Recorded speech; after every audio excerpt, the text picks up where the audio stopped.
day everyone, I am Kalame E. Villacorda. So for today's video I'm going to discuss the difference and similarities of verbal communication and nonverbal communication.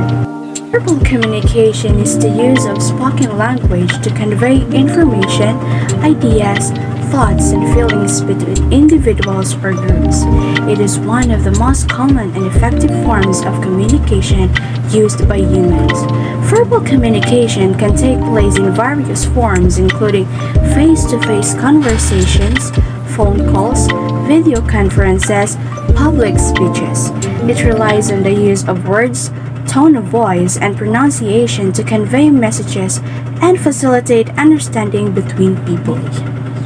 Example of verbal communications: conversations, everyday exchanges of information between individuals; meetings, discussion held among a group of people to address specific topics; presentations, delivering information or ideas to an audience.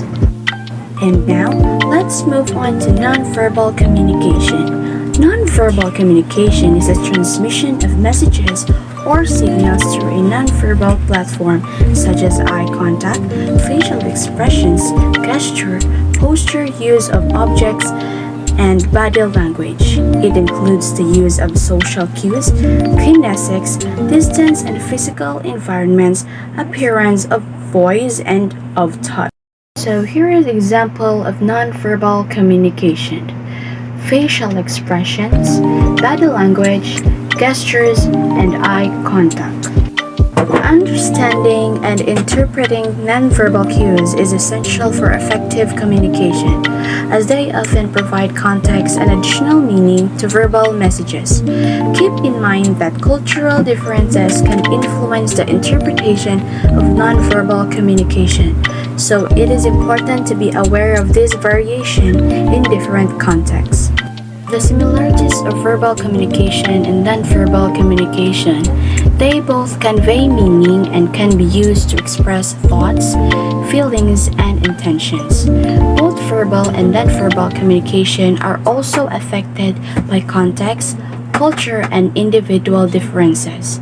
Additionally, both verbal and nonverbal communication can convey the same message but have different meaning depending on how they are presented. Some examples of similarities between verbal and nonverbal communication include: both can convey emotion. Verbal communication can express emotion through tone of voice and choice of words, while nonverbal communication can convey emotions through facial expressions, body language, and gestures. Both can convey power and status.